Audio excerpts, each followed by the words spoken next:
I'm Megan. Welcome to my channel, Glue Guns and Roses, where I'm all about sharing budget-friendly home decor ideas and easy DIYs. So I pulled out everything I had in my craft stash, mainly Dollar Tree, because I know I want to make like a Dollar Tree DIY porch decor video, but I really don't want to spend any more money because my craft stash is like seriously turning into more of like a craft hoard.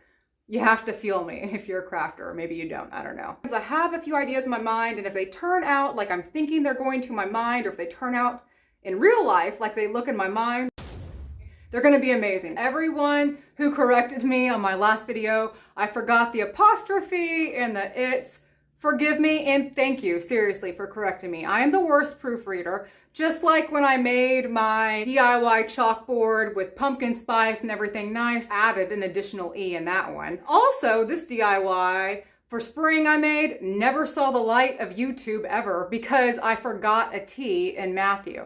So all I want to say is thank you so much for your grace. And I used to call a cricket a circuit. So thank you for all the corrections. Now let me show you my DIY. For the first DIY, all you need is one of these welcome mats from Dollar Tree, which by the way, is super cute as is. And the great thing is they're sold year round. So January, July, it doesn't matter. It's seasonal. Go in store or online and you can probably find them. Take any tape you have on hand. I'm using Dollar General's painter's tape, but that's only because I got it on clearance. Any tape will work. Then one of Dollar Tree's sticker letters. I thought we would need two, but we only need one. The mat itself is like 23 inches and some change wide. So I measured down to 11.5 inches, and then to the left spell out 2 hour, starting with R, and then to the right, patch. And the lines in the mat really make it simple, like super simple, to get straight lines, straight letters, which is amazing. Make yourself a rectangle with some tape, and then to make it a little bit more fancy or step up your cuteness game, cut off the corners with some more tape. You see what I'm saying here? One of the best Dollar Tree craft supplies you can pick up, or in my opinion, is the clear contact paper. Now, if you can't find that at your DT, Dollar General and Walmart has been known to carry it as well, or you can use whatever contact paper you can find. The clear just makes it easier. Then snatch up whatever round objects you have, trace out 3 circles and freehand a stem to make a pumpkin. I made 3 different sizes just because I don't know, I like variety, I guess. I thought it looked cute. Then all you have to do is snip into your contact paper and cut those bad boys out. Walmart carries spray paint that's less than $1. This is not high quality, but it's great for DIYs or crafts like this. I did 1 thick, super thick coat, really. I don't know, maybe 2 coats, depending on how you look at it. I didn't wait in between dry time, let me put it that way. Rip off the contact paper and then rip off your letters. Now, originally I was gonna stop here, but stepping back, my pumpkins looked like apples and it needed something else, more dimension, another color, contrast. So just taking a plain old Sharpie, go back and I traced out the letters from to our patch and then colored it in. Same thing with the pumpkins. Well, I didn't color them in, but I traced them out. And then the middle part, instead of trying to do a circle like I originally traced, I just did an oval, freehanded it, and then traced out the rest of the pumpkin. And then same thing with welcome, because it looked really plain being that bright white. I went back and traced it out with the same Sharpie. Now I've made DIY rugs or mats like this before, and my mind is blown how easy it was to use a Sharpie versus using paint. Like seriously, I may never go back to painting a rug again. I found this Never Wet Rust-Oleum set at Dollar Tree and I couldn't believe it. So I tried it out on my last DIY rug and I loved it. All you have to do, spray step 1, wait 30 minutes, and spray step 2. And it really does repel a lot of the wetness and grime and whatever it may be. Like I said, I did try it out on my spring DIY rug, first time I ever used these cans. And this is the same set, by the way. Blown, mind blown, seriously, about how well it works. So if you can find that, use that. If not, just use regular spray acrylic or whatever else sealer that you may have. I don't know many sealers, forgive me. $1 Tree baby blanket. the buffalo check, and I didn't measure out exactly. I just used something straight, which is actually an old blind I had from another DIY, and just use the checkers as my outline to kind of trace how big I wanted my underlaying mat to be.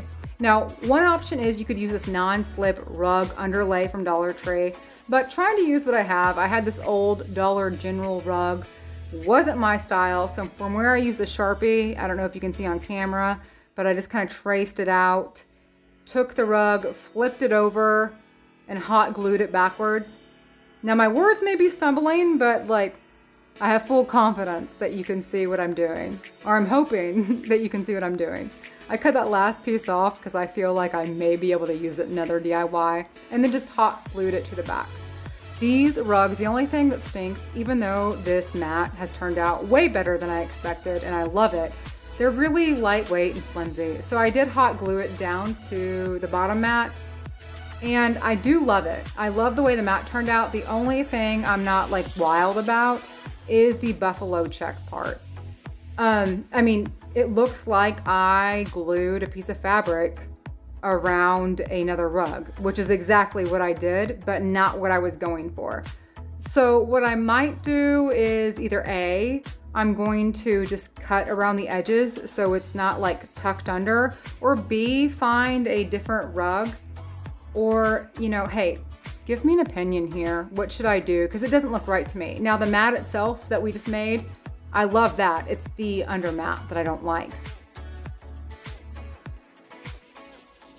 For the next DIY, all you need is 2 of the pumpkin clip packs from Dollar Tree. I believe they do come in white. My Dollar Tree's never carried them, but I'm also trying to just use what I have, and I picked up a bunch of orange ones from last year, so painted them white, pushed the stems back in when I was done, so I have a total of 6. All of these florals are from Walmart, so I have the $2 eucalyptus. I'm only using 1 of each, by the way. 97-cent Queen Anne's lace and 97-cent lamb's ear as well. And then one of Dollar Tree's larger willow wreaths. It's like supposed to be 12 inches, give or take 2 or 3 inches. It's from Dollar Tree. Get what you pay for. You know what I'm saying? Pull apart the eucalyptus, and seriously, for $2, this is a great deal. So even though this isn't a dollar item, for $2, I feel like you get more than you would get if you paid $4 at Dollar Tree or Walmart. And just kind of spread it apart.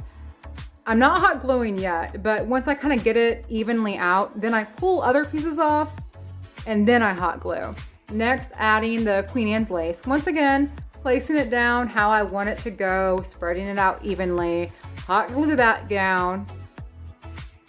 And then I add my pumpkins.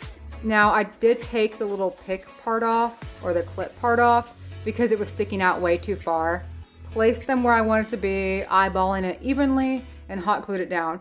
The pumpkins were more of a bear to hot glue. They didn't want to stay in place, so I did have to hold them down. I didn't film that. It was a struggle. But yeah, just so you know, you may have to like push them down a little bit longer, or it may be a deal to glue them down. Lastly, adding the lamb's ear. And actually, I had a little bit of lamb's ear left over. I may just go back and hot glue that on the wreath. I don't know what I would need 3 leaves of lamb's ear for, but yeah, just so you know.